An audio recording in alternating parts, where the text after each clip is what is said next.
Assalamualaikum and welcome to the very first video lesson of grade 8 geography.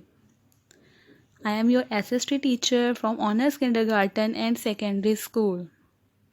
And today we are going to learn about some topics. Today we'll start the video lecture number 1. Our topic is maps and diagrams, agents of landform change and oceans and seas. Okay students, let's start the video lesson of unit number 1, maps and diagrams. In this unit, you will learn types of maps, techniques to draw different diagrams, use of statistical data for diagrams, construct line graph, bar graph and pie graph, and last one is evaluate its merits and demerits of a map. Firstly, we discuss types of map. There are more types of map, but we discussed 4 main journal types. First one is geographical map, second one topographical maps, third one is cadastral map, and fourth one is distribution map.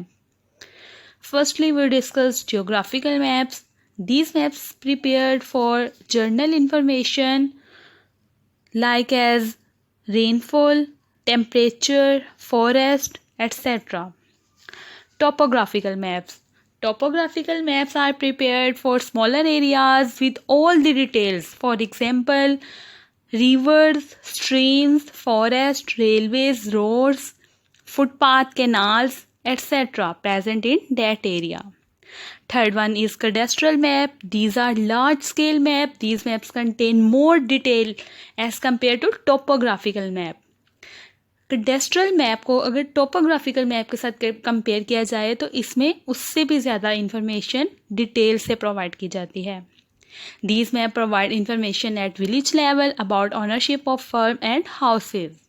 Similarly, cadastral maps of cities provide detailed information about every house, block, street, roads, parks and markets, etc. Last one is distribution map. Distribution maps are prepared for to show and compare distribution of different phenomena. For example, population of areas, number of cattle, minerals, reserves, production and division of crops, etc. Next, techniques to draw different diagrams and use of statistical data for diagrams. These statistical data are prepared for 3 graphs: line graph, bar graph and pie graph. First, construct line graph, bar graph and pie graph. How to construct line graph? Line graph is basically represent to the rainfall, temperature, air pressure and production, etc. To construct a line graph, 2 variables are drawn that bisect at normally at each other 90 degree.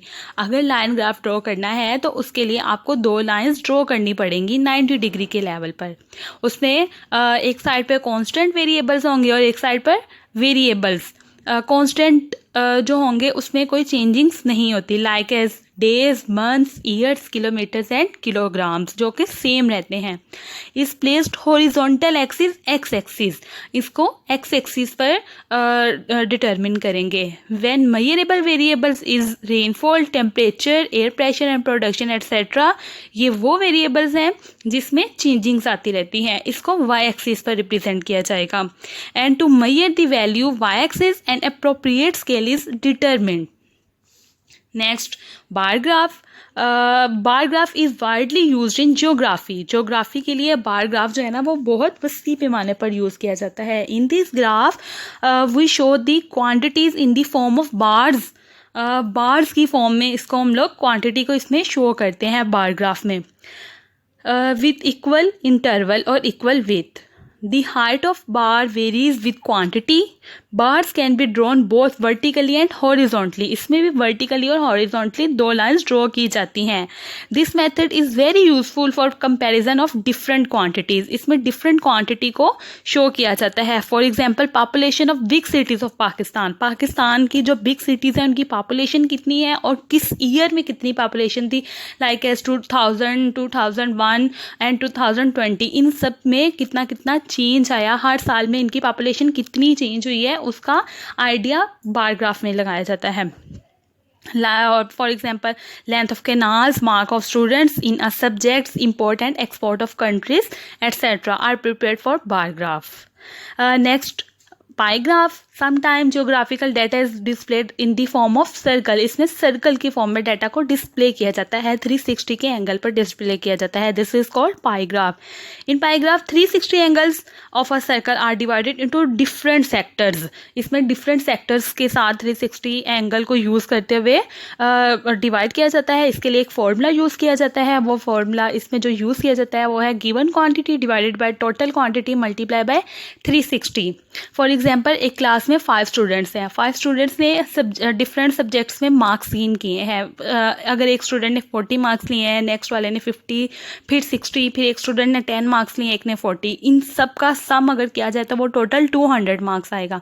अब इसमें first student जिसने 40 marks gain किए थे उसकी calculation count करने के लिए आप 40 को टोटल स्टूडेंट्स पे टोटल मार्क्स पे डिवाइड करेंगे. 40 डिवाइडेड बाय 200 मल्टीप्लाई करेंगे 360 के साथ, तो इससे आपके पास एक परसेंटेज आ जाएगी डिग्री में, वो है 72 डिग्री. इस तरह आप लोग पाई ग्राफ को रिप्रेजेंट करेंगे.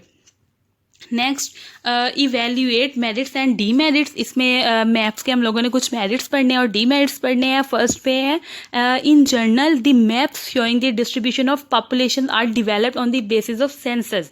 इसमें जो फर्स्ट वाला इसके एडवांटेजेस में आएगा वो है कि इसमें मर्दमशुमारी की जाती है. सेंसस मीन मर्दमशुमारी करना.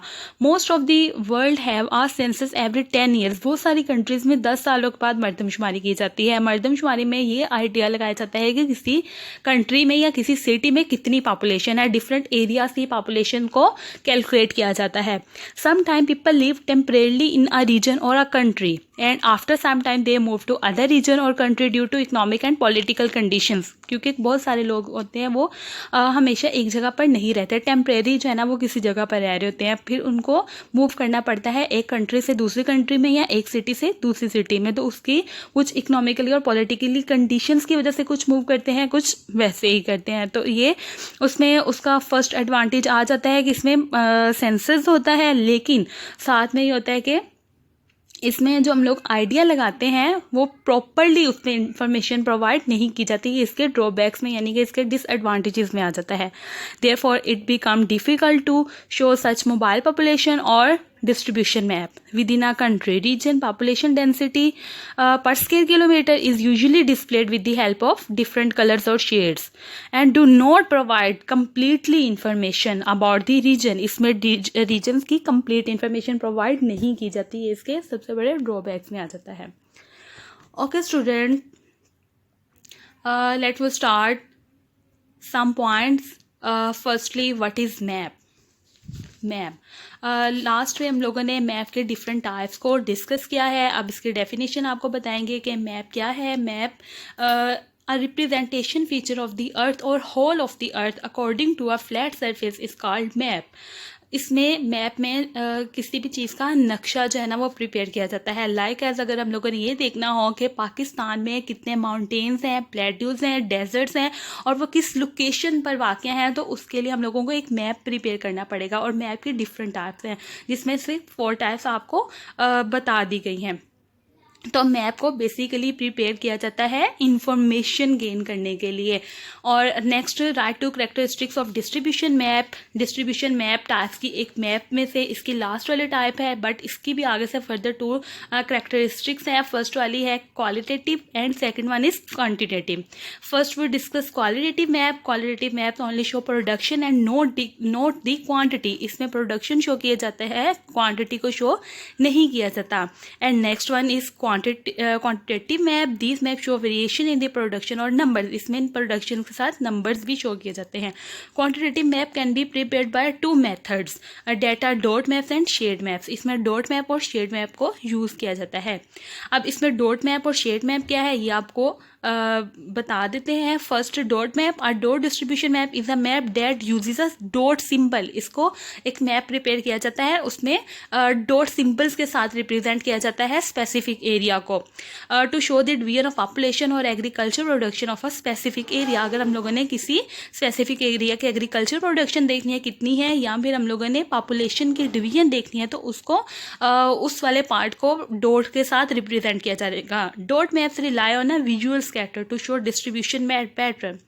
To prepare such as distribution maps, area is divided into smaller units like as provinces, division, district, tehsils or towns. Next one type is shading method. These methods sometimes to show the country's population or the production of various goods on the map. Different maps or colors or dark or light shades are used.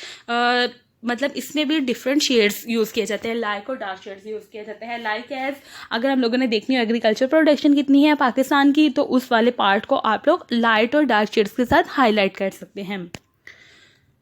Okay student, next how to construct line graph. Line graph किस तरह से construct किया जाता है ये आपको बता दिया गया है, और ये क्यों कंस्ट्रक्ट किया जाता है. इसमें बेसिकली हम लोगों ने टेम्परेचर, एयर प्रेशर और प्रोडक्शन का अंदाज़ा लगाना होता है, उसके लिए कंस्ट्रक्ट किया जाता है लाइन ग्राफ को. और लाइन ग्राफ को कंस्ट्रक्ट करने का मेथड आपको बता दिया गया है.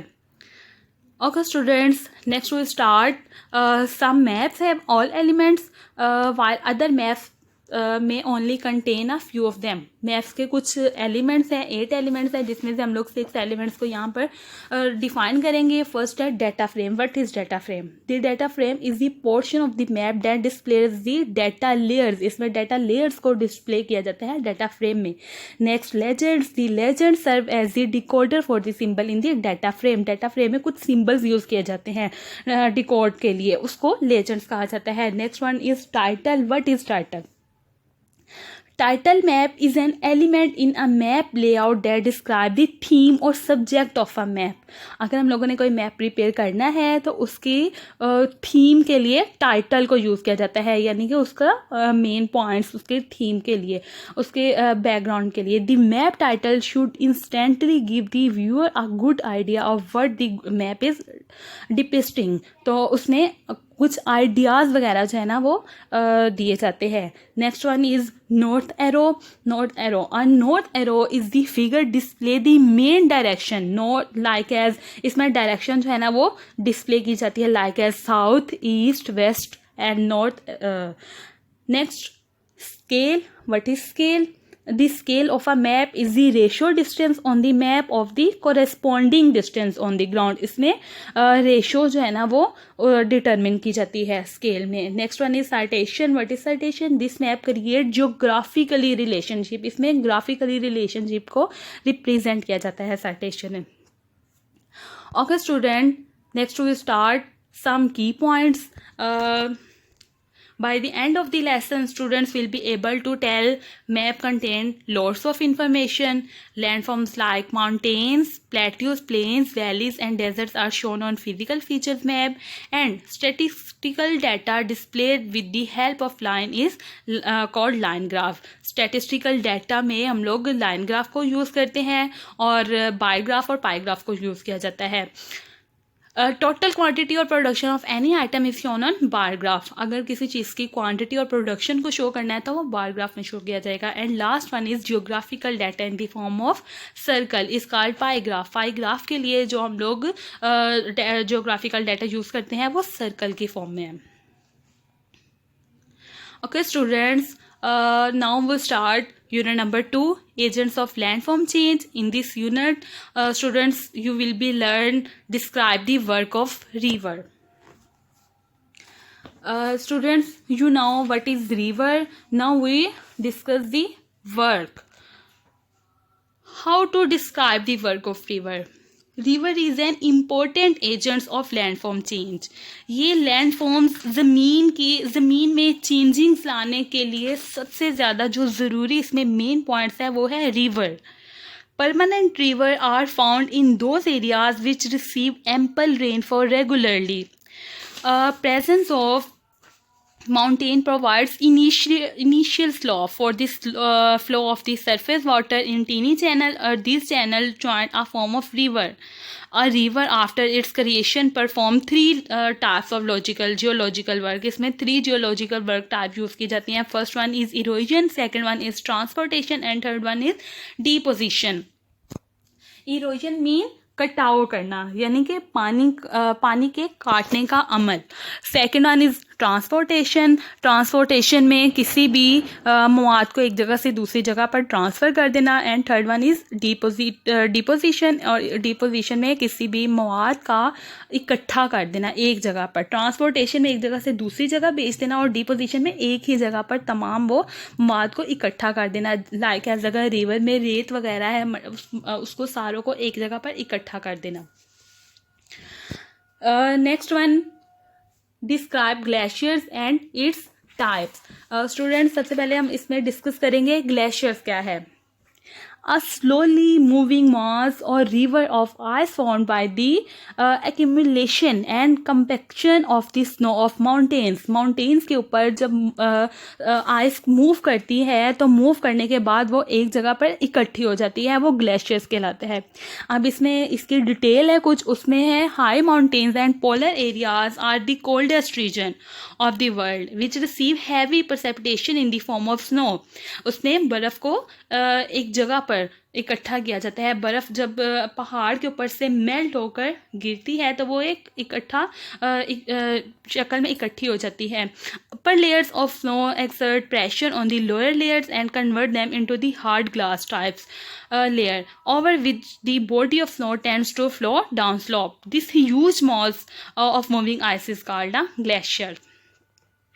Like as reverse glacier is also an important agent of landform change. ये भी landforms की changing के लिए बहुत ज़्यादा important है. Next, differentiate between the landforms made by continental and alpine glacier. Landforms की कुछ types हैं, उसके दो types आ जाती हैं, landforms made by continental and landforms made by alpine glaciers. अब इन दोनों में डिफरेंस बताना है अल्पाइन ग्लेशियर्स और कॉन्टिनेंटल ग्लेशियर्स में. Glaciers found on high altitude mountains are called alpine glacier और valley glaciers. Alpine glacier और valley glacier जो है वो सेम है. They move quickly as compared to continental glaciers. अगर इसको continental glaciers के साथ कंपेयर किया जाए तो ये बहुत क्विकली जो है ना वो मूव करता है, बिकॉज इसमें जो इसकी शेप है वो माउंटेन जैसी होती है, तो वहाँ से आइस का मेल्ट होना तेज़ी से होता है. Because they are slope, however this movement is not more than a few feet per day. इसमें एरिया ज़्यादा नहीं होता, बट इसमें ऊंचाई इसकी बहुत ज़्यादा होती है. Next, continental glaciers. The polar land away from the equator have been covered by huge ice sheets of Greenland and Antarctica. These are continental glaciers which are thousand of feet deep. ये बहुत ज़्यादा गहराई में होती है and stretch over millions of square kilometer in area. और इसका area जो है ना वो काफ़ी ज़्यादा मिलियन स्क्वायर किलोमीटर्स में होता है. वैली ग्लेशियर ज़मीन के ऊपर ऊंचाई में होगा और कॉन्टिनेंटल ग्लेशियर डीपली होगा. Large areas and lake of slope result in every slow movement. That's why they are mostly engaged in depositional work. Next, features made by winds. Features made by winds में इसमें discuss करेंगे. Winds also create new landforms by erosion and deposition like rivers and glacier. Erosion और deposition में आपको बता दिया गया है. इरोजन में पानी जो है वो पत्थर वगैरह को काटते हुए गुजरता है, और डिपोजिशन में जितना मवाद होता है रिवर्स वगैरह में उन सबको इकट्ठा एक जगह पर करके उसे एक जगह पर इकट्ठा किया जाता है. इसमें कुछ इसकी दो टाइप्स आ जाती हैं, erosional landforms and depositional landforms. Okay students, next to start what is yardang. Yardang क्या है? इसमें है sometimes a series of hard and soft rock is present side by side on the earth surface. कुछ hard और soft rocks होती हैं ज़मीन की सतह पर. Uneven erosion of wind transform these rocks in irregular shape which are called yardang. और ये एक दूसरे के साथ जब टकराती हैं, पानी का बहाव जब तेज़ होता है तो ये रॉक्स एक दूसरे के साथ टकरा जाती हैं और वो फिर टूट जाती हैं. टूट के वो डिफरेंट शेप्स की फॉर्म में आ जाती हैं. वो जो डिफरेंट शेप्स होती हैं वो यार्डिंग कहलाती हैं. Next, how spitball is formed. Sea waves depositing sand on the coast. लहरें जो हैं वो साहल पर रेत लाकर इकट्ठा कर देती हैं. And sometime a bay come along with a coast and sand ridge extend in front of a bay. और वो जो रेत होती है इकट्ठा उसका करने का अमल है वो spitball कहलाता है. It is called spitball. Next, what is meant by coast? The part of the land adjoining or near the sea. ये समंदर के करीब जो है ना वो उसका लैंड का एक पार्ट है, कोस्ट कहलाता है. Next we start. The highest order of landforms are continents and ocean floor, but there are also subcategories of major landforms familiar to most people. इसमें इसकी कुछ कैटेगरीज आ जाती हैं एजेंट्स ऑफ लैंडफॉर्म चेंज की. First है mountain. What is mountain? A large hill on the earth surface. ज़मीन की सतह के ऊपर एक ऊंचाई में एक चोटी होती है जिसे माउंटेन कहा जाता है. Next, plateaus, an area of fairly level high ground. और plains, a large area of flat land with few trees. इसमें ये एक मैदानी इलाका होता है जिसमें कुछ दरख्त वगैरह ट्रीज भी मौजूद होते हैं. And last one is glaciers. Glaciers का आपको पीछे डिटेल में बता दिया गया है, बट दोबारा इसकी डेफिनेशन को आपको बता दिया जाता है कि अ स्लोली मूविंग आइस, मूविंग मास और river of ice found by the accumulation and snow of mountain. कि पहाड़ों के ऊपर से आइस का मेल्ट हो जाना और दूसरी जगह पर जाकर इकट्ठा हो जाना ग्लेशियर्स में आ जाता है. Okay, dear students, some key points in this chapter, like as different types of, आपने इस चैप्टर में जो सीखा है, जो इसके मेन पॉइंट्स हैं, उसमें फर्स्ट है different types of landforms are found on our earth because it's surface is not uniform. कुछ ज़मीन की सतह पर ऐसे जो है ना वो लैंडफॉर्म्स हैं जो कि एक जैसे नहीं है. ज़मीन की सतह एक जैसी नहीं है, यूनिफॉर्म नहीं है, एक जैसी बिल्कुल नहीं है, बराबर नहीं है. कुछ उसमें प्लेन्स हैं, माउंटेन्स हैं, डेजर्ट्स हैं और रिवर्स हैं, स्ट्रीम्स हैं. उसकी वजह से ज़मीन एक जैसी नहीं है. तो फर्स्ट पे जो आपने इसमें डिस्कस और जो अंडरस्टैंड किया वो है earth surface is not uniform. Next one is landforms are made by rivers, glaciers, wind and sea waves. River mostly perform erosional work. Rivers का जो मेन इसमें काम है वो इरोजनल वर्क है, पानी के कटाव का अमल है. And last one is in coastal area sea waves are important source of creation of landform. Sea wave जो है ना वो लैंडफॉर्म्स की क्रिएशन के लिए बहुत ज़्यादा ज़रूरी है. Okay students, next we start unit number 3, oceans and seas. In this unit you will learn oceans and seas, what is ocean and what is sea. The largest body of water on the earth's surface is called ocean and the smallest body of water is called sea. There are some characteristics of oceans and seas. And features of sea, gulf, bay, strait, island, and classifications of oceans differentiate between waves, currents, and tides. What is sea? The smallest body of water on the earth's surface is called sea. The part of ocean adjacent to the continental margin is called sea, like as Arabian Sea and Red Sea. Gulf, a large but narrow part of ocean. ये होता तो ज़्यादा area पे लेकिन तंग होता है. Narrow part which invades further land is called Gulf, like as Persian Gulf and Gulf of Mexico. What is bay? Bay mean खलीज. Contrary to Gulf, large and west part of ocean. इसमें large भी होता है और खुला भी, west part होता है ocean का. Which invades further island is called bay, like as bay of Bengal and Hudson bay.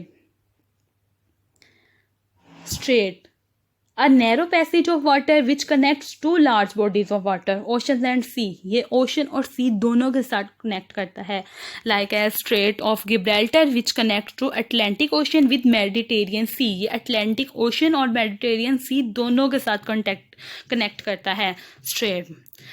Island, an area of land surrounded by water from all sides is called an island, like as Sri Lanka, Indonesia and West Indies. Next, what is classification of oceans? There are five oceans in the world. First one is Pacific Ocean, next Atlantic Ocean, third one is Indian Ocean, Antarctic Ocean and Arctic Ocean. What is Pacific? It is the largest ocean of the world. Its area is 168 million square kilometer. It has an average depth of 4000 meter. इसका जो area है वो 168 square kilometre है और इसकी जो depth है वो 4000 मीटर है. ये 4000 मीटर की गहराई पर वाक़ होता है. Its marginal areas are comprised to deep trenches and volcanoes. Next, Atlantic Ocean. It is the second largest ocean. Its area is 85 square kilometer and it has an average depth of 3900 meter. इसका area Pacific ocean से कम होता है और इसकी depth भी 3900. Pacific ocean में 4000 metre और अटलांटिक ओशन में 3900 मीटर होती है. Indian ocean. It is the third largest ocean. It's area is about 70 million square kilometer and it has an average depth of 3900 meters. It has its maximum stretch its southern hemisphere mid Kenya ridge from the Atlantic Ocean, also dividing the floor of Indian Ocean in east-west portion. Antarctic Ocean.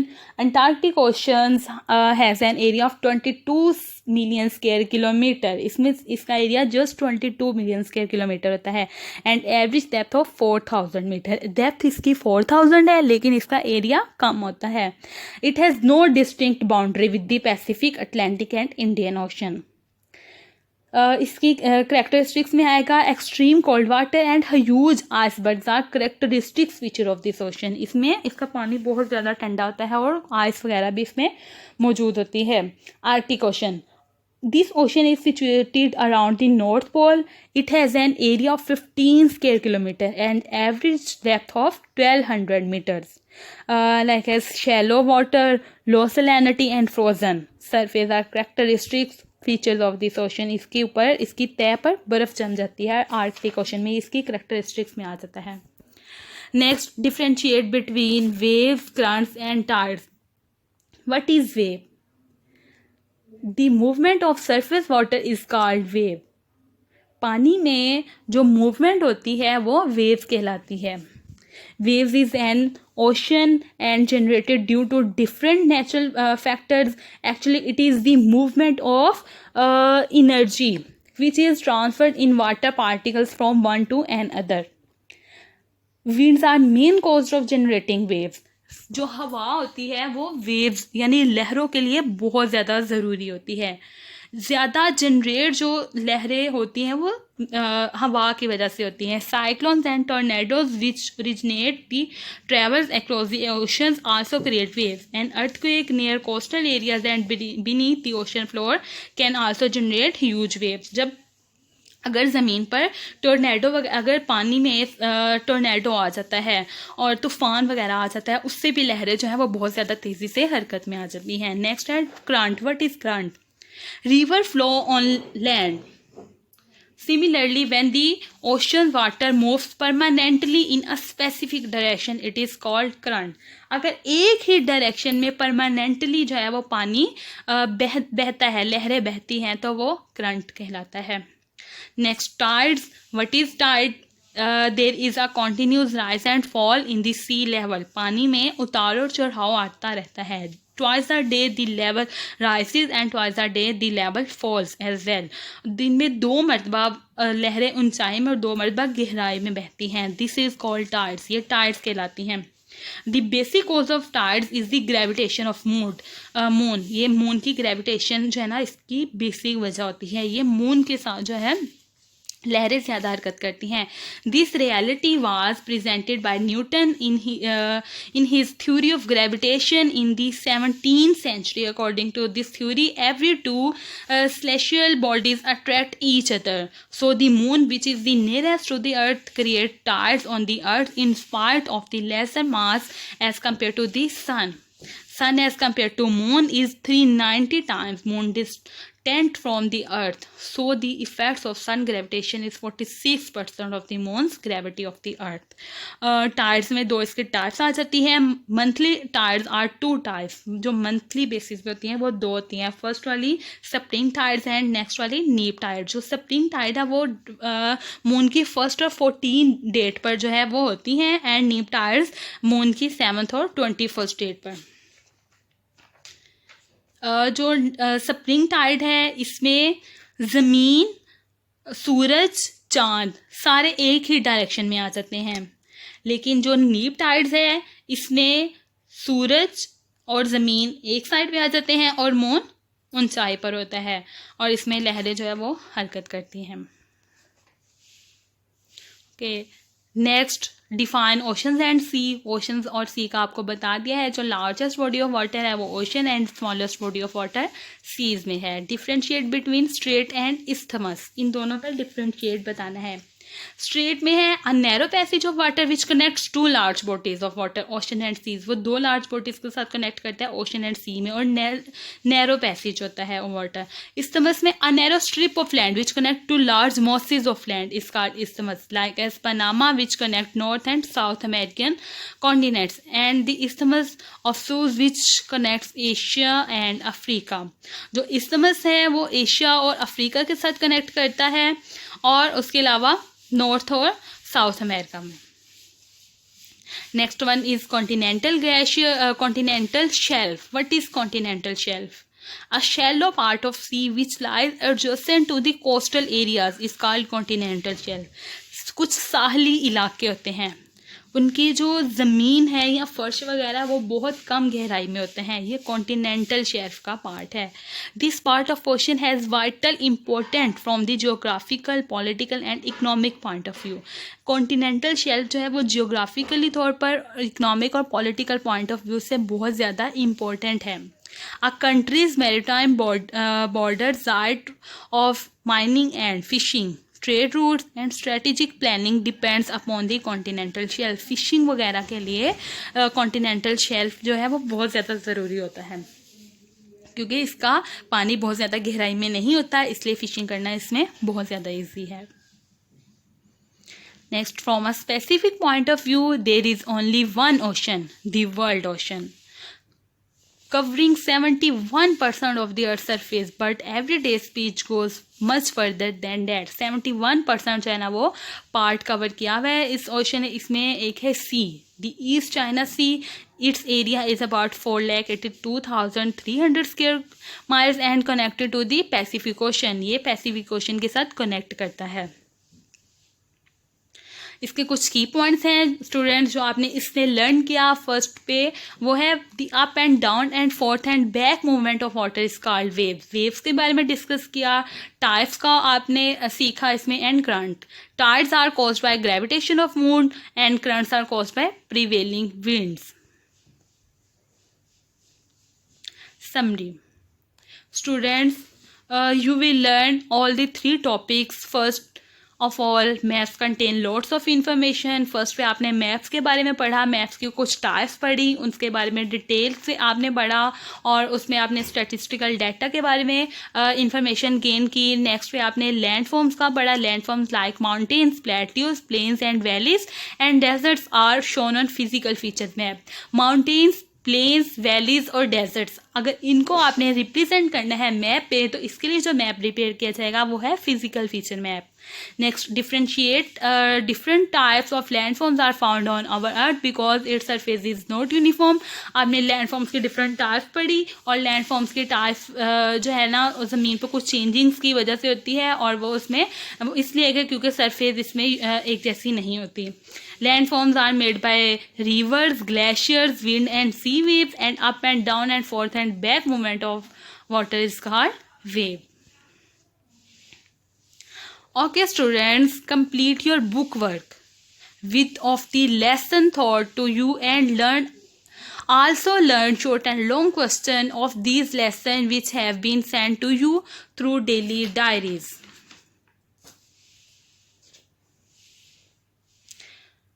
I hope so you completely understood all the concepts.